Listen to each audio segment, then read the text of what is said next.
welcome back to our program. You're watching Morning Thailand with Tulip and Golf. Now, of course, situation down south, even though a lot of people seem to travel from southern part of Thailand to the capital city right now, joining a lot of protesters here.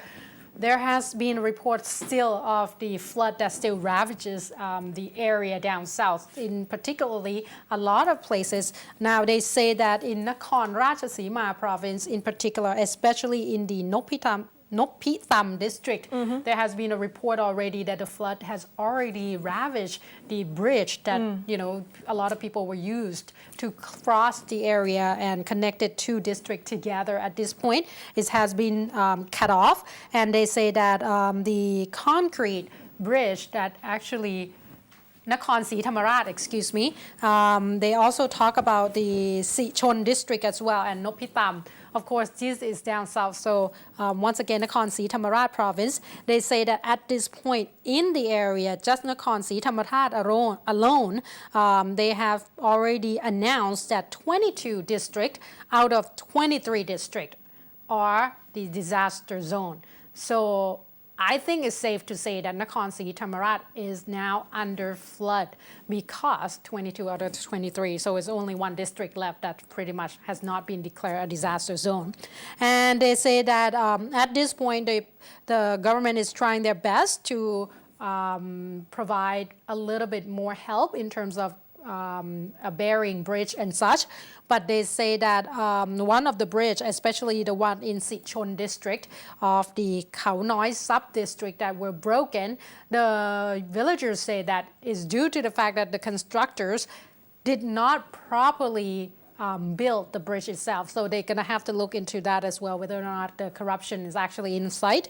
Now in Trang province, they say that after 2 days of no rain, the situation improved quite a bit, and they hope it probably will be back to normal pretty soon. However, in Tung Song district of Nakhon Si Thammarat province, there's still a little bit of water, and this is what worries the Trang provincial authorities as well, because these water will probably flow right into Trang province pretty soon. So they're going to have to wait as well whether or not the water from Tung Song district of Nakhon Si Thammarat province will join with the water that will come in from the Bantat mountain range, and that will flow right into Trang river and might cause problem there. Now they say that at this point in Songkhla province, 5 districts altogether, namely Ranod, Kasasin, Satingpra, Singha, Nakhon, as well as Kuan Niang. These are the districts next to the lake itself. They say that the water level seems to increase quite a bit, so they are under close watch, but these 5 districts will have to be a little bit more careful. Now, in Chumphon province, they say that water is receding, but you can still see a little bit more stagnant water here and there. And they say that in Chumphon province, problem is in the Mueang Chumphon district of Khun Krating sub-district. They say that a crocodile farms reported 10 of their crocodiles missing. So at this point, if you have to be in the area, if you have to go places to get things, I suggest you don't walk. Try to have a boat or such, or at least contact someone, because they're still not sure where these 10 crocodiles might be. Last one is in the Prachuap Khiri Khan province. They say that 3 districts altogether are inundated. Mueang district, Bang Sapan district, and Bang Sapan Noi district. They say that in these 3 is inundated, but is almost back to normal. So it's not as bad because the authorities are using a pumping machine to pump the water out of the area. So at this point, hopefully things will get better soon. But after a long meeting, about 15 minutes conference call between the 14 provincial governors, along with Kun Pawprasop Surasawadi, as well as our Prime Minister, Kun Yingluck Shinawatra, and of course the Department of Disaster Prevention and Mitigation. They talked together over 15 minutes just to update on the situation, and there has been a report already that 27th to the 30th, there will be a little bit more heavy rain down south, so people will have to watch out. Plus, up north, they will see a drop of 3 to 5 degrees Celsius drop, so in temperature. So be very careful if you're up north. Make sure you have enough of warm clothes to wear. And if you're down south, still you're gonna have to brace for more rain. So hopefully this will not cause too much of a flood situation. But like I said, this is probably the tail of the depression that our neighboring country has been facing at this time. I think we are quite lucky in terms of the weather condition, and most of the time we just gonna get the tail, even though it's bad, but it's not as bad as the neighbor. That's true. Another kind of storm yesterday. Yesterday morning, we report to you that the demonstrators plan to go to the 13 establishments, the media and the government compounds in Bangkok. So the 13 groups of people, the biggest one will be the one that led by Suthep Suban that went to Budget Bureau at the Finance Ministry, and the second largest one will be the one at the Metropolitan Police Headquarters, and another one that on the media quite a long time yesterday also is the one that went to Channel 3.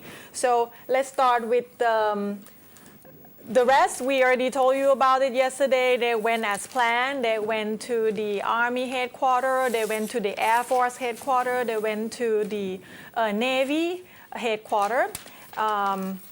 They went to the Interior Ministry, and they went to Channel 11. They stayed there for quite a bit. And they also come here to Channel 9. They got here around lunchtime, and they were here about a couple hours. They also went to Channel 5, Channel 7. We saw in the social media photos that there were actually employee of Channel 7 was there waiting for them to welcome them in with the whistle around their neck and some flag. So a warm welcome at Channel 7 indeed. So yesterday at the Finance Ministry, reportedly, the crowd led by Suthep Suban arrived at the Finance Ministry late morning. And at first, the gate was closed, but then they saw that there are some government employees inside the gate that actually blowing whistle and kind of wave in a positive response to the crown. So the crown asking the people inside the gate to open the gate. So finally they opened the gate. So the demonstrator actually take a break to have lunch inside the Finance Ministry. And then about 1:40 p.m. Suthep Suban was talking to the demonstrators through the speakerphones and told them to occupy the Budget Bureau, the Finance Ministry. And he said, this is the revolution by the people. And he said, this is the civil disobedience, the final stage. And he said, if tomorrow, if the government employees or civil servants still come to work, he will ask the demonstrators will occupy all the government establishment. So just to make sure that the quote unquote Thaksin regime cannot move forward. So at the same time yesterday at Channel 3, there's a group of people led by Metropole Suwan, the former Democrat MP. About 2,000 demonstrators walked on foot from the Democracy Monument to the Channel 3 on Ramapho Road and asking Sorayut Sutasanajinda, he is actually a headliner of the news program at Channel 3, to come out to take their whistle, roses, and the Thai flag. That's like their symbolic gesture. So the first time Sorayut came out, he came out to take roses and didn't say anything. So the protesters wouldn't leave. They insist Sorayut should come out and say something to them. So finally Sorayut come out again So he said that just let the media do their part, and he is neutral. And finally, this is when a lot of people don't really like what they see. They said that they feel like it's not right that demonstrators actually pressured Sorayut to actually blow the whistle. So Sorayut said he blow the whistle doesn't mean he take any side, but he just support the right of the demonstrators. So he blow the whistle, and then the crowd just leave Channel 3. So in another big part, also at the Metropole, the police came out at the end of the day that they were estimated the situation wrong. They thought the demonstrators would want to occupy the Metropole headquarters, so they prepare all these barbed wires and cement wall and such around the Metropole headquarters. But at the end of the day, they were quite chaotic around the Metropole headquarters actually. There was a report that the person that led the crowd to Metropole yesterday is Chumpon Julasai. He was a member of parliament of Chumphon province, and he led about 5,000 to 6,000 demonstrators to the Metropole. Arrived there around 1 p.m. They didn't really, of course, they cannot get inside. It's the Metropole headquarters. But when Mr. Chumpon Junsai was on the back of the truck on the speakerphone, he spotted this one foreign journalist, a German freelance journalist named Nick Nostet.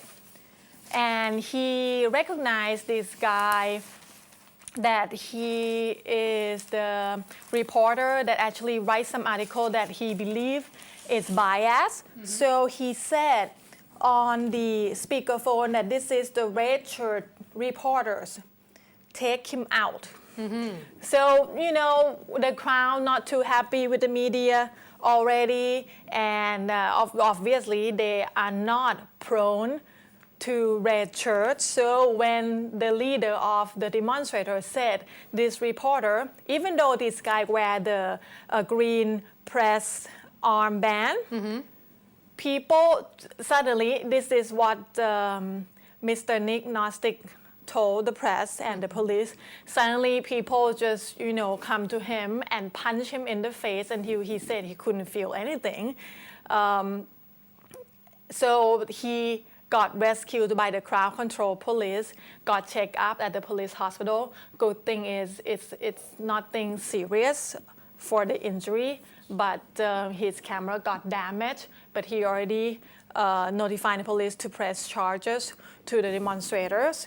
So we'll see more of that. So in response to that, the Foreign Correspondent Club of Thailand in the afternoon has issued a statement and asking the demonstrators and the security official to understand that the journalists just do their job, and they are not demonstrators. They're just doing their job, and hurting them, it's violating their right.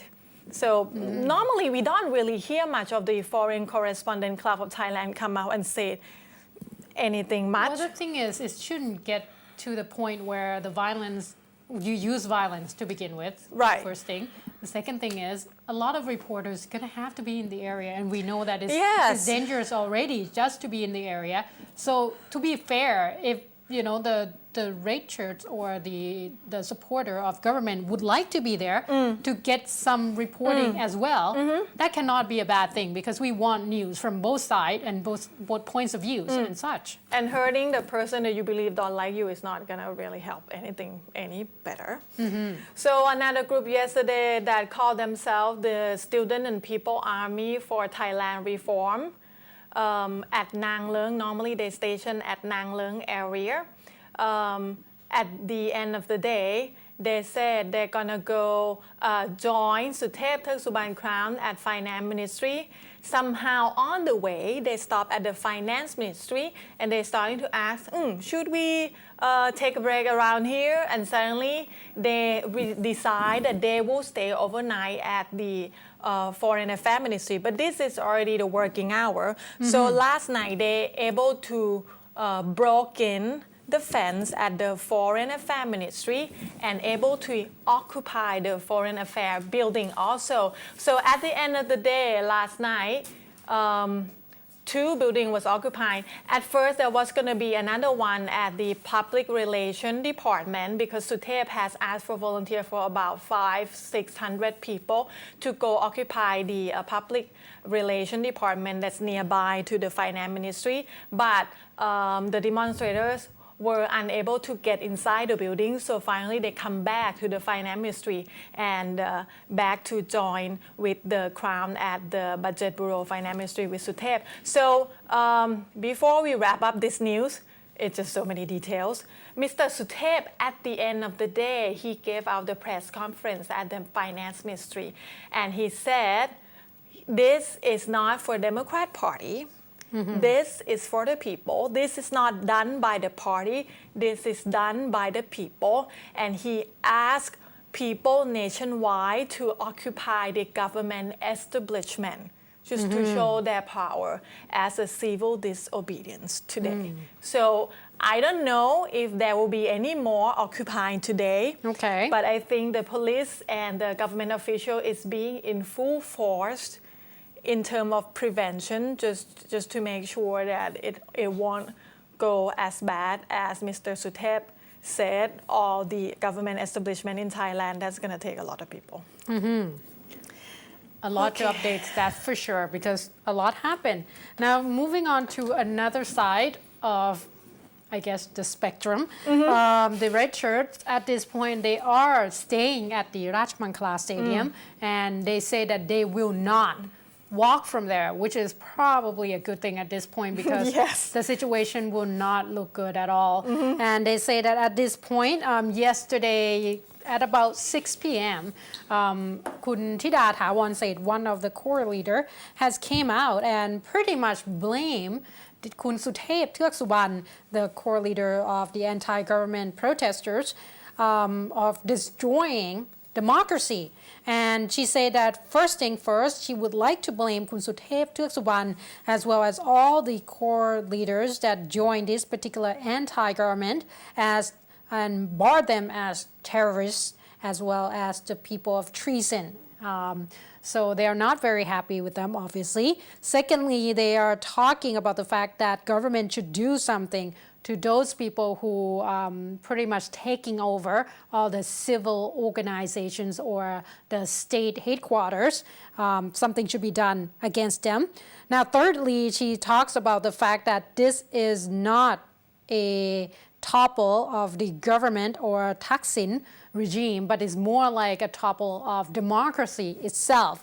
And the last thing that she mentioned was that this should become Thai citizens' burden to actually move together and stop these anti-government protesters from destroying the country. And she said that from all the things that the protesters have done so far, they should be jailed for at least 3 to 5 years. Now, interestingly enough, Kun Jatuphon Prompan also talked about the fact that Kun Suthep Theuksubban has seized a lot of the government officials' headquarters. He said that, well, at least the red shirt never take over any official headquarters or cut off their waters and electricity. And the red shirt protester has always been a temporary protesting, is never a long term. So I think at this point, a lot of things has been said in terms of trying to mention that I guess we are better than others. And the thing is, I think that at this point we have to accept the fact, good thing is that they're not moving from the Rajamankala Stadium. But Kun Thida Thawanset also mentioned that she strongly believed that the leaders of the Democracy Monument on the Rajadamnern Avenue or Kun Suthep the way that they call themselves People Revolution is more like trying to destroy the democracy and set our country backward itself.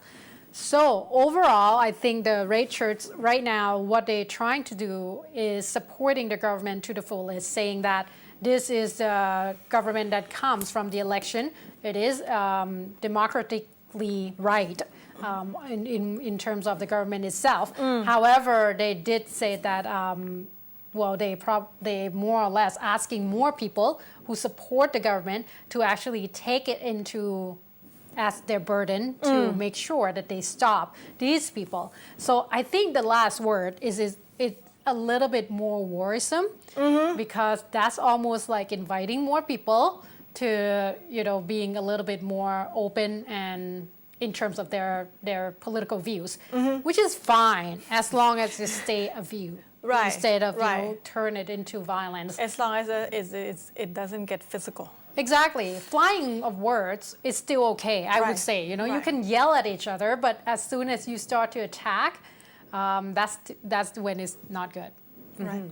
So we're gonna take a short break, and of course, yesterday at the end of the day, the Prime Minister came out and made some announcement. And also the fact that the censure debate is in place right now on yes. the 26th. So the Democrat Party are getting pretty anxious and ready for this particular debate. So please stay tuned.